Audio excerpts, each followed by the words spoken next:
Good morning. Good morning. Welcome to Piedmont Unitarian Universalist Church.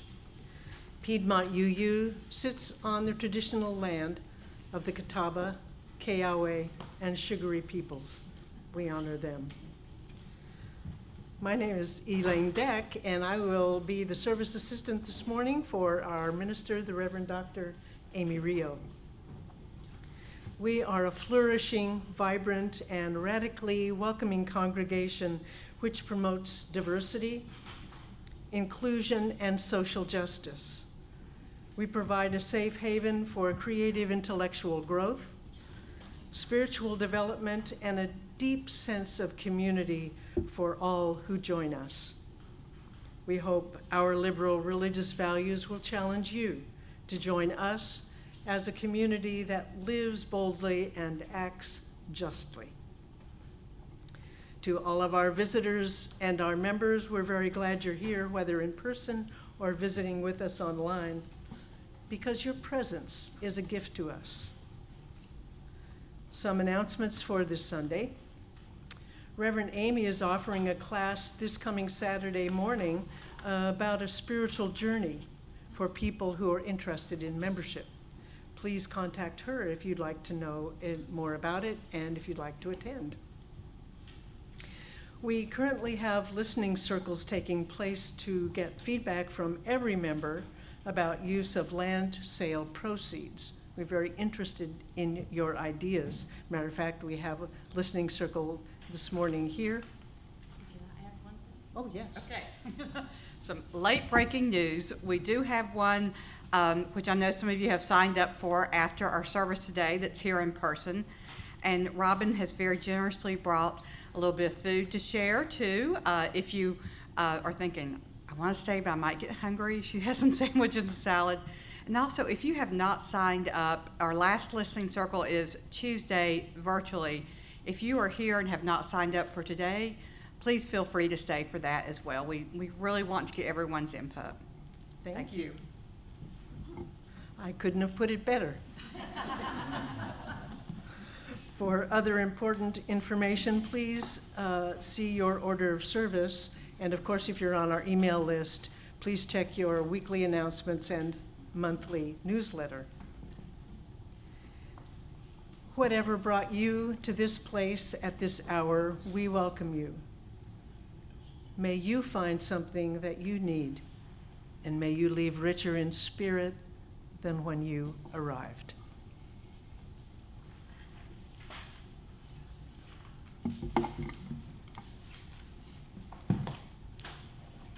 Hear these words from Dorothea Kaufman.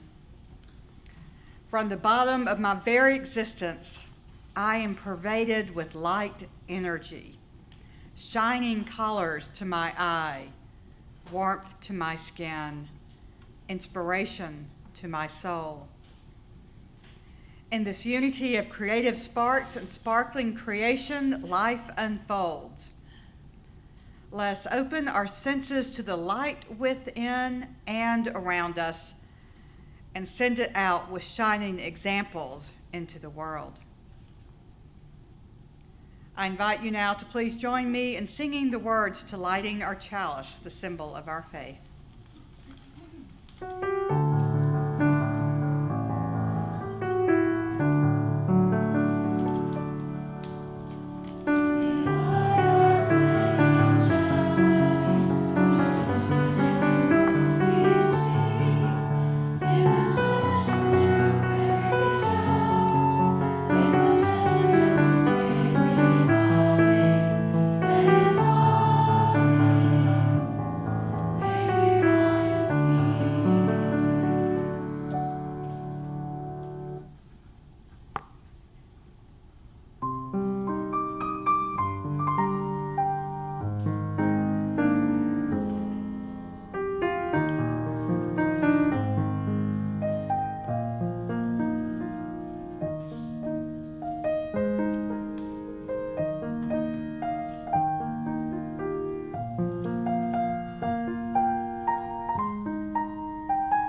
I invite you now to please stand as you are willing or able for a call to worship found in your bulletin.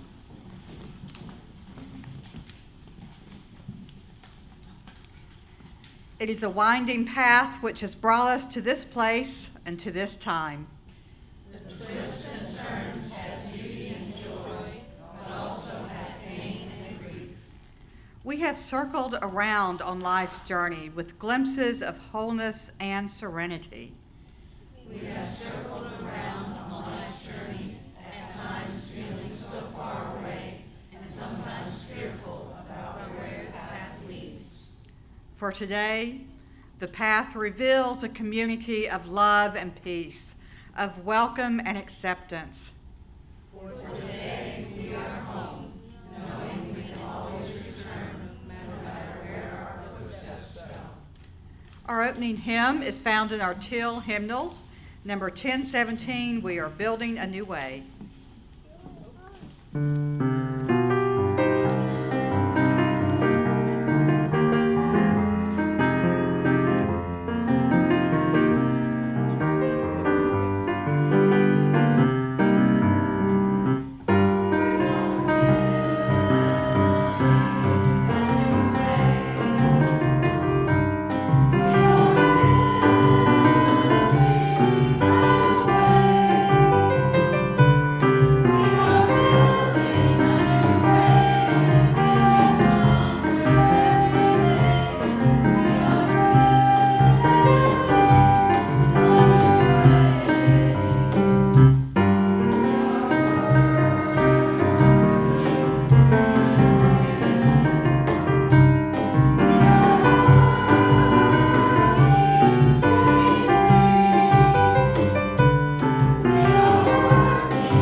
May be seated, and at this time I'd like to invite any little ones who would like to come forward.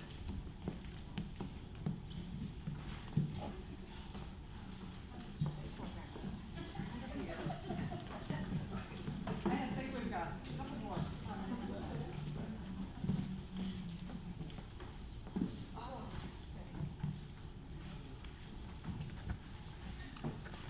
I think Amanda and Lizzie are on their way, so yeah. So you've got Tiggy here with you today? Yes. And we're going to talk, I've got a story about some other animals too, so it's a good animal thing. Hey Amanda, how you doing? Good. Good. So how is everyone getting along today? Is it a good day? Yep. Near my birthday. Near your birthday. What day is your birthday? Friday. Friday. Happy birthday. So I know you'll have a fun time. Well, today I'm going to tell a story, and it's a story they've told for a very long time in Mexico. Do y'all know where Mexico is? No. I don't know. No? I think I know where it is.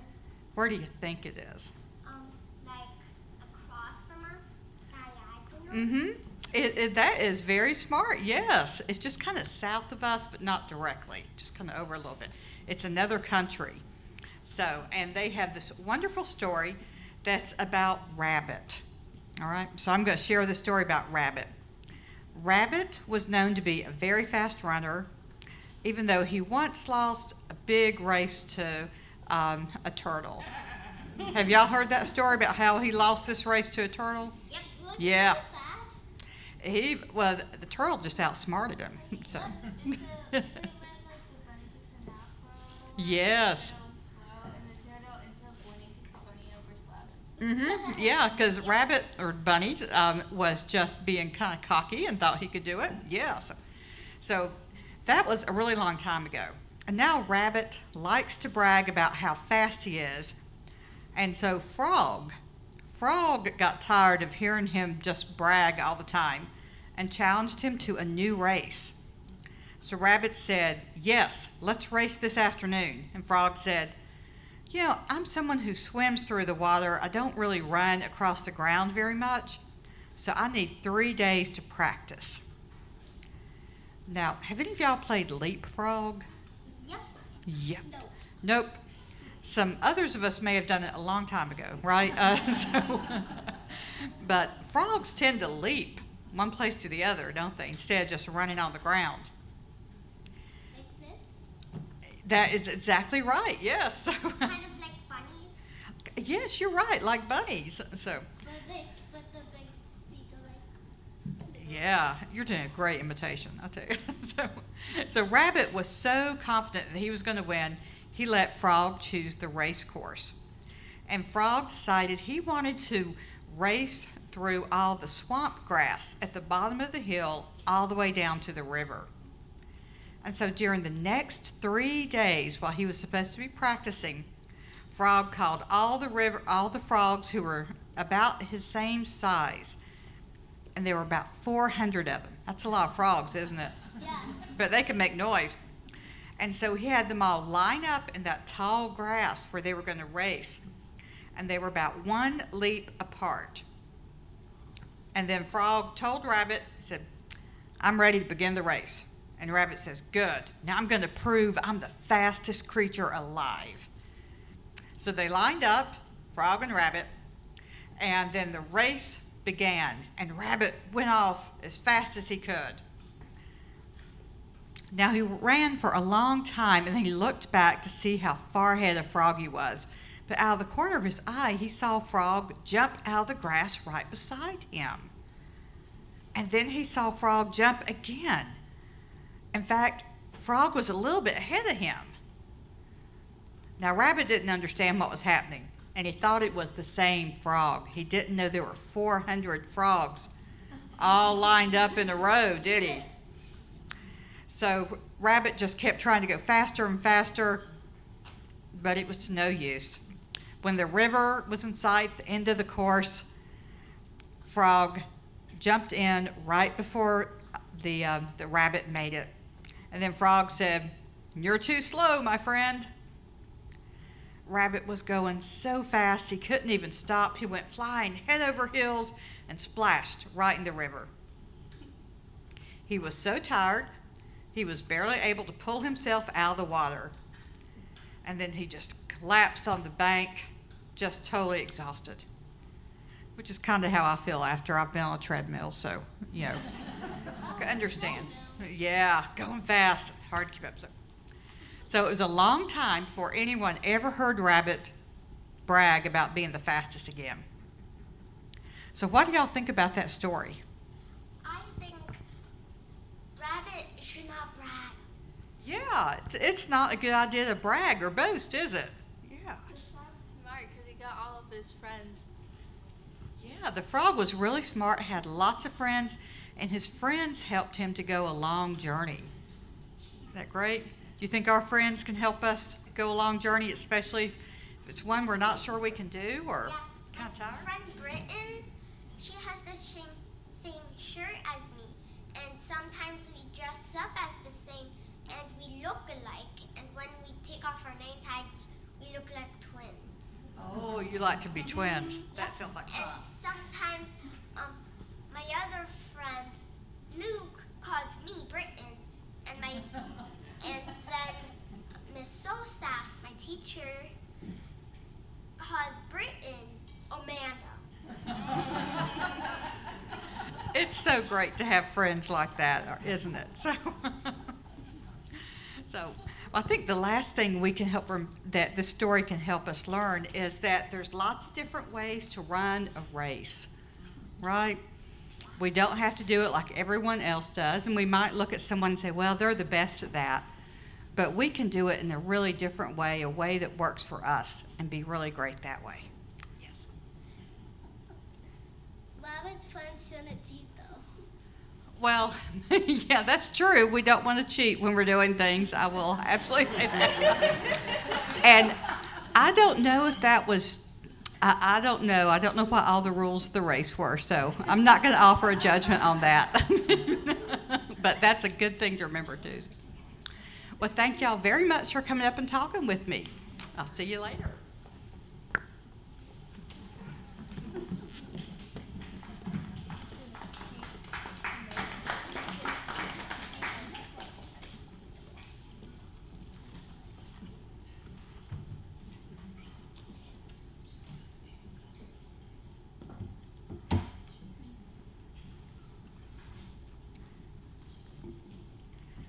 So we have come to the time in our service now where we will have our ritual and sacred sharing. This is a time we share our joys and our sorrows and our concerns and our milestones. Now we light candles this week for various concerns or things that we hold in our hearts here with our church family, but also around the world. We light a candle for Vanessa's cousin, who continues to be in critical condition in the hospital. For Orland's brother-in-law family with his passing, with Orland's brother-in-law passing this past week. For the passing of Tim Irish, one of our beloved church members.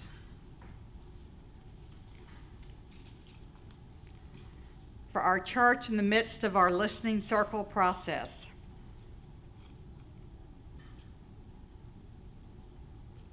For the observance of Pride during this month of June.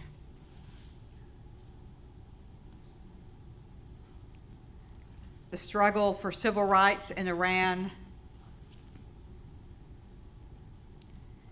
Everyone impacted by the train crash in India. And all areas of violence around the world, especially Sudan and the war in Ukraine. Now at this time, you are invited to come forward if you would like to do so. You may fill out a prayer card to hang on our prayer wall. You may light a candle for your own joy or concern, or you may simply drop a stone in the shared water.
now light a few more candles for the things we hold in our own hearts, which remain unspoken, and also for those who are joining us virtually to honor what is in their hearts as well.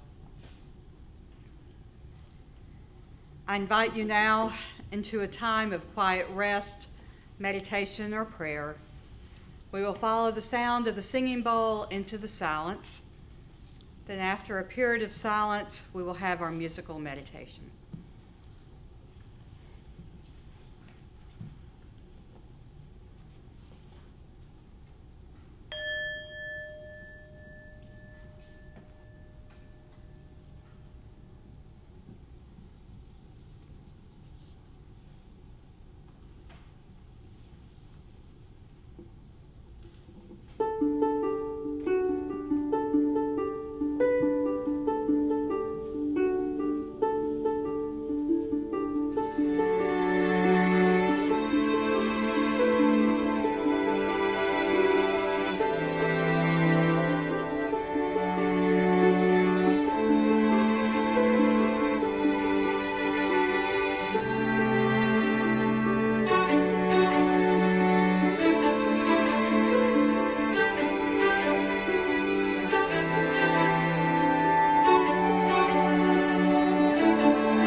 Our wisdom reading this morning is the poem Labyrinth by Leslie Takahashi.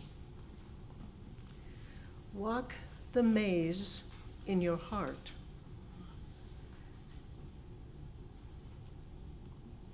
Guide your steps into its questioning curves. This labyrinth is a puzzle leading you deeper into your own truths. Listen in the twists and turns. Listen in the openness within all searching. Listen. A wisdom within you calls to a wisdom beyond you, and in that dialogue lies peace.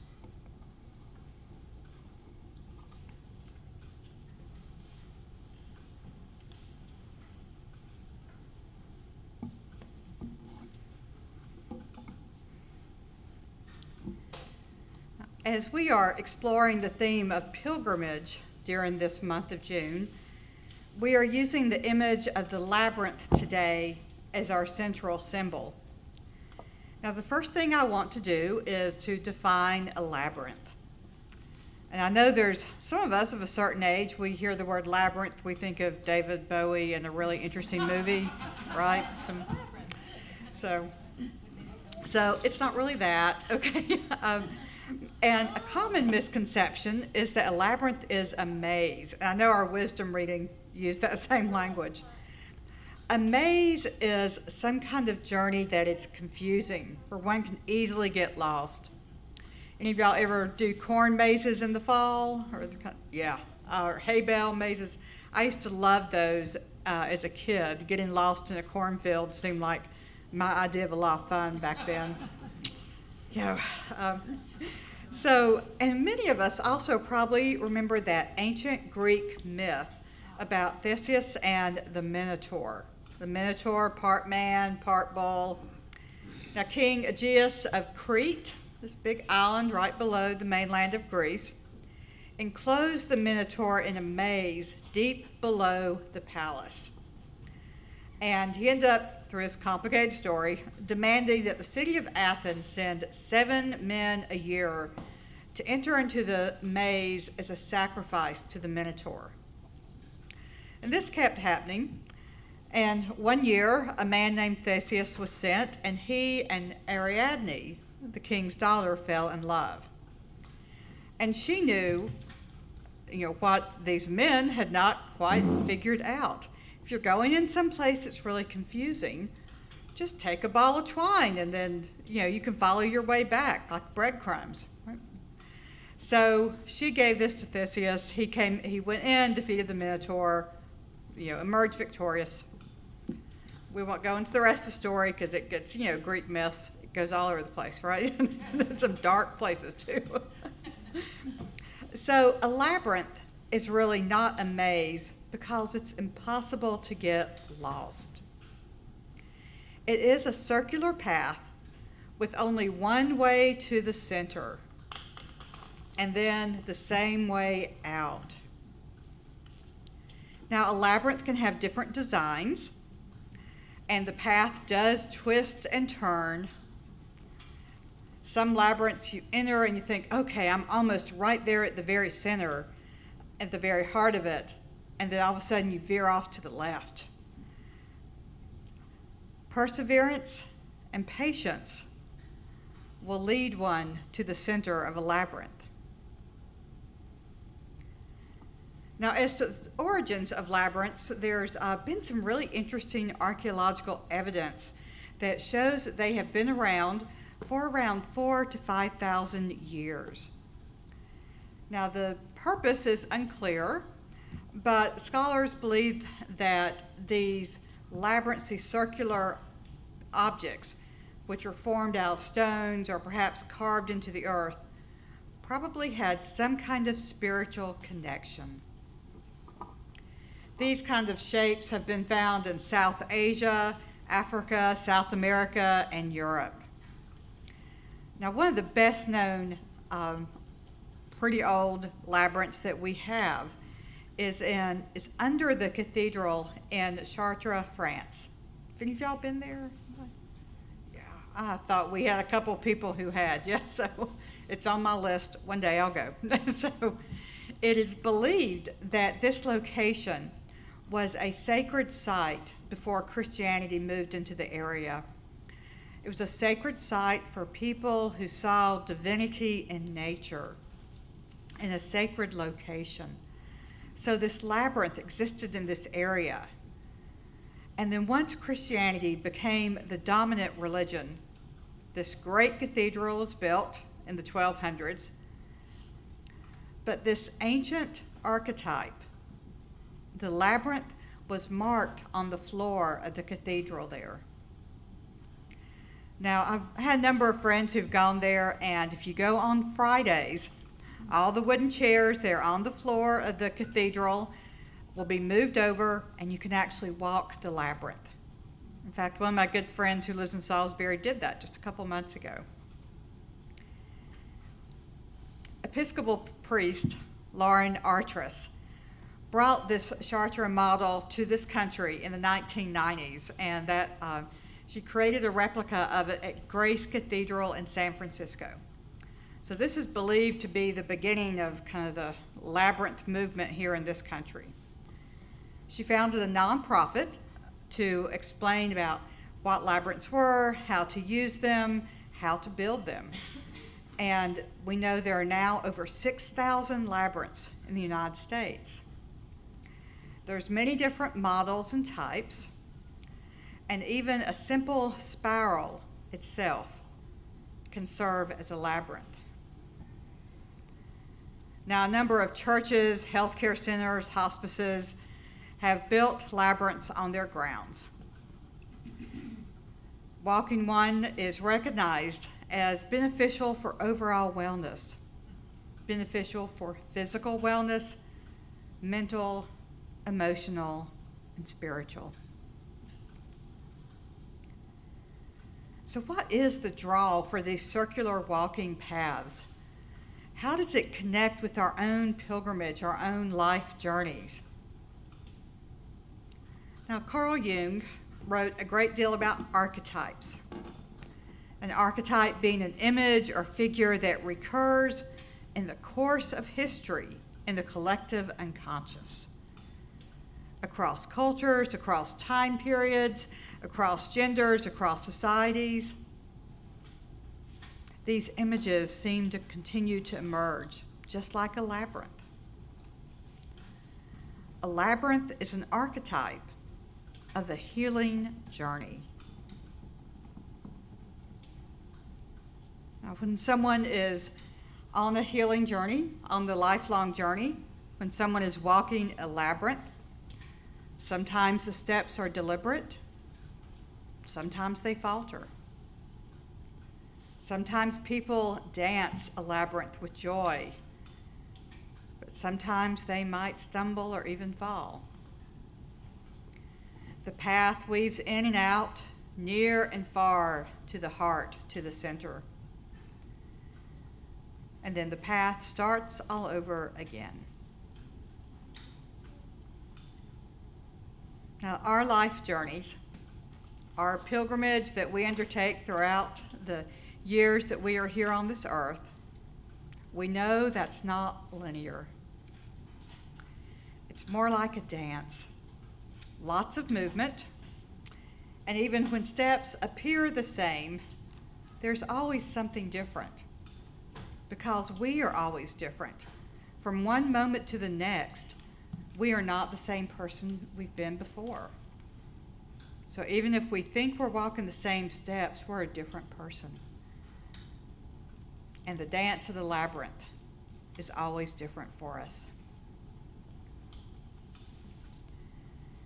Now, people walk labyrinths for a number of reasons. It might be a journey of healing. I went and walked one not long after the death of my father. There's one in my neighborhood. Little Moravian church has a small little kind of just paved labyrinth there in their parking lot. I've known couples who have walked a labyrinth the morning before they got married, the day of their wedding, to mark that sacred, holy time as a way of celebration. People might walk a labyrinth for discovery, to see what is unfolding, emerging along the pilgrimage of their life. Or perhaps sometimes in dealing with a specific question or issue. Entering the labyrinth with this question or issue, playing through their mind, resting in the heart or center, and then seeing what emerges as they emerge from the labyrinth. Now, at the end of worship today, for those of you who are here in person, I have copies of a finger labyrinth back there. It's kind of, to the left, closest to the main entrance over here. And you are welcome to take one of those with you. If you're watching virtually, if you want me to email you one, I can. You can, or email, or I can snail mail. You can also Google Classical Labyrinth PDF, and that's what I copied out. And it's the Labyrinth Society wants people to copy those out and use them. So a finger labyrinth is where you take your finger and you trace the journey of the labyrinth all the way to the center and then back out again. Now, in these coming days, I encourage you to take time to walk a labyrinth. Now, you might use this with the finger labyrinth, or you might Google labyrinth locator, which will tell you, and there's lots of labyrinths not too far from where any of us live. It will tell you one that you could walk outside. So during this time that you are walking a labyrinth, either with your legs or your finger, think about something in your life that might need some healing, or something you want to celebrate, or a question you might have in your life. Trace the line of that labyrinth. Be open to what emerges from you when you emerge from the labyrinth.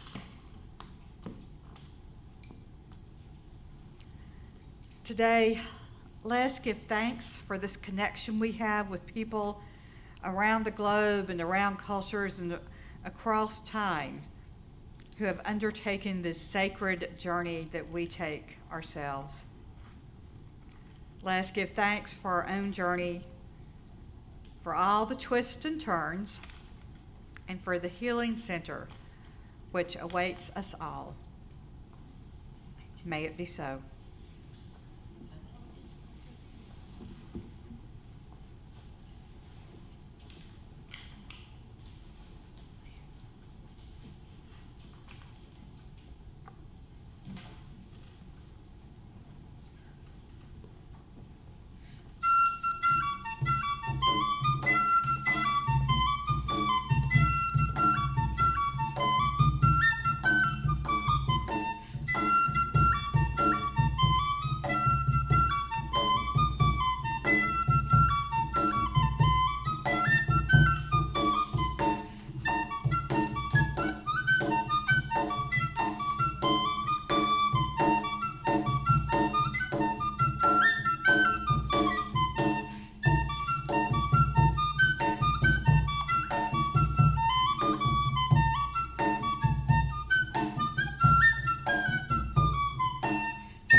Thank you, Susan and Nami, for that beautiful and cheerful musical journey.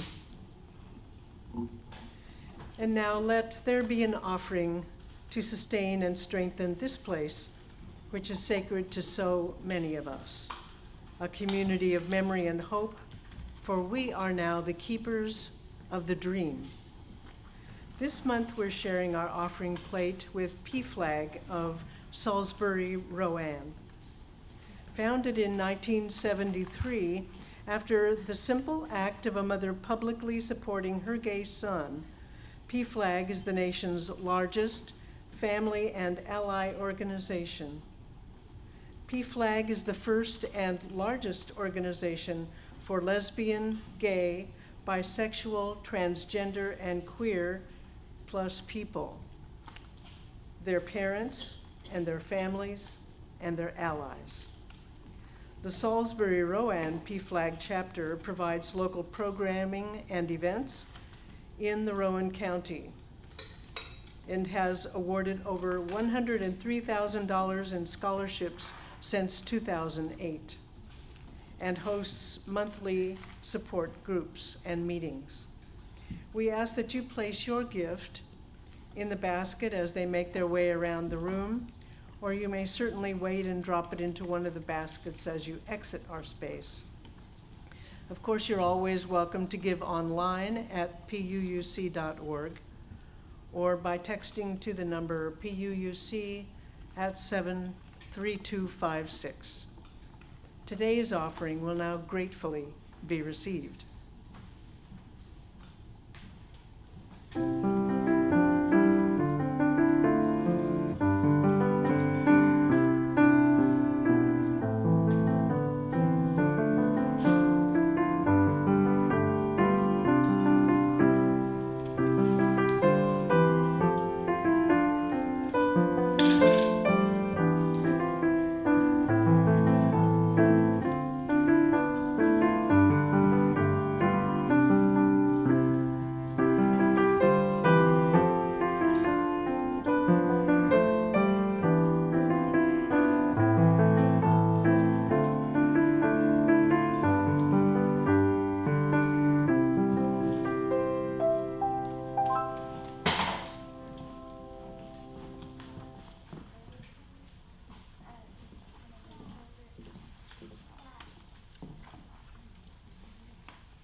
We give thanks for all the wonderful gifts of this beloved community and the goodness and hope and love that this shares with the world around us.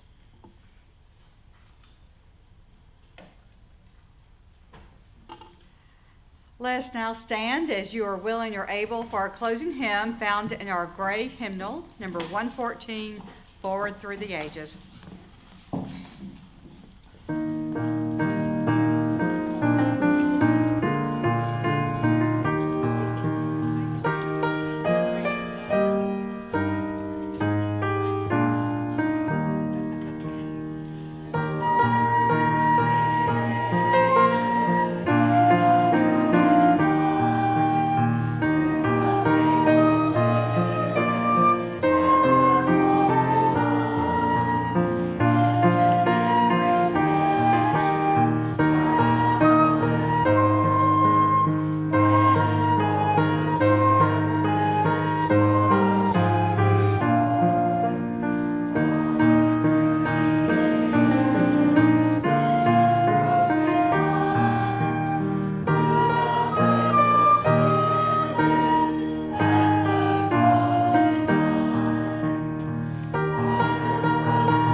Before we extinguish our chalice, I want to offer thanks for all the many volunteers who've helped make our worship service possible.